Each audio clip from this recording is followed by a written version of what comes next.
দ্বিদলীয় রাশিয়ার নিষেধাজ্ঞা বিলে সবুজ সংকেত দিয়েছেন যুক্তরাষ্ট্রের প্রেসিডেন্ট ডোনাল্ড ট্রাম্প। বিলটি পাশ হলে ভারত, চীন ও ব্রাজিলের মতো যেসব দেশ রাশিয়ার কাছ থেকে তেল কিনেছে তাদের বিরুদ্ধে যুক্তরাষ্ট্রের জন্য শাস্তিমূলক পদক্ষেপ নেওয়ার সুযোগ তৈরি হবে। ডেস্ক রিপোর্টে বিস্তারিত।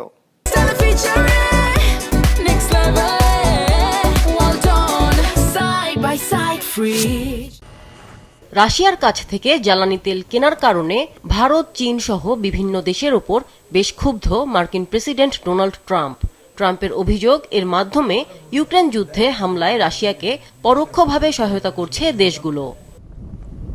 এবার রাশিয়ার কাছ থেকে জ্বালানি তেল কেনার অভিযোগে ভারত, চীন ও ব্রাজিল সহ বেশ কয়েকটি দেশের ওপর 500% শুল্ক আরোপের প্রস্তাব সংক্রান্ত একটি বিলে সম্মতি দিয়েছেন ট্রাম্প। এর মাধ্যমে ভারত, চীন ও ব্রাজিলের ওপর চাপ সৃষ্টি করাই যুক্তরাষ্ট্রের লক্ষ্য। এ তথ্য জানিয়েছেন রিপাবলিকান সিনেটর লিন্ডসে গ্রাহাম, যিনি প্রতিরক্ষা বিষয়ে কঠোর অবস্থানের জন্য পরিচিত। লিন্ডসে গ্রাহাম জানান, বুধবার তিনি হোয়াইট হাউসে ট্রাম্পের সঙ্গে সাক্ষাৎ করেন। বৈঠকে প্রেসিডেন্ট কয়েক মাস ধরে প্রক্রিয়াধীন রাশিয়া নিষেধাজ্ঞা বিলে সবুজ সংকেত দিয়েছেন। আগামী সপ্তাহেই বিলটির ওপর ভোটাভুটি হতে পারে বলেও জানান তিনি। মূলত সিনেটর লিন্ডসে গ্রাহাম ও ডেমোক্রেটিক সিনেটর রিচার্ড ব্লুমেনথালের প্রণয়ন করা এই বিল মার্কিন প্রশাসনকে ব্যাপক ক্ষমতা দেবে। এর আওতায় যেসব দেশ রাশিয়ার তেল, গ্যাস, ইউরেনিয়াম ও অন্যান্য রপ্তানি পণ্য কিনবে তাদের ওপর 500% পর্যন্ত শুল্ক এবং পরোক্ষ নিষেধাজ্ঞা আরোপ করা যাবে।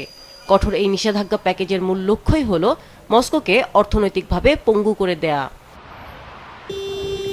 ইউক্রেনে রুশ আগ্রাসনের মাধ্যমে যে যুদ্ধ চলছে তা বন্ধ করতে ট্রাম্প প্রশাসন যখন সমঝোতার আলোচনা চালিয়ে যাচ্ছে, ঠিক তখনই এই পদক্ষেপ নেওয়া হলো। এদিকে উত্তর আটলান্টিক মহাসাগর থেকে রাশিয়ার পতাকাবাহী একটি খালি জ্বালানি তেলবাহী ট্যাঙ্কার জব্দ করেছে যুক্তরাষ্ট্র। ট্যাঙ্কারটিকে পাহারা দিয়ে রাখার জন্য রাশিয়া নৌবাহিনী মোতায়েন করেছে, এমন খবরের মধ্যেই যুক্তরাষ্ট্রের এ পদক্ষেপ। এই ট্যাঙ্কারে ভেনেজুয়েলার তেল বহন করত এমন অভিযোগে যুক্তরাষ্ট্রের কোস্টগার্ড এবং বিশেষ সামরিক বাহিনী মারিনেরা নামের ট্যাঙ্কারটি জব্দ করে বলে জানিয়েছেন কর্মকর্তারা। আমিনা লুসি, বিজনেস রিপোর্ট, মাছরাঙা টেলিভিশন।